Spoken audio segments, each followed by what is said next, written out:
Hi mga my dear. Ito po, buttermilk pancake mix. This is 10 pounds, equivalent to 4.5 kilograms. Okay. So, kung sino to mapili ko sa balikbayan box, kada balikbayan box na i-send ko kung sino to mapili, mayroong isa nito.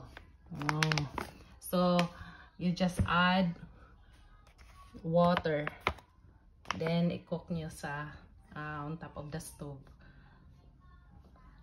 Pero kahit na kahoy, work pa rin yan.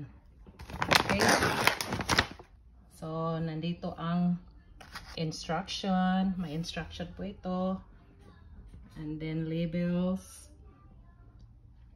and then the expiry date is July 14, 2027. So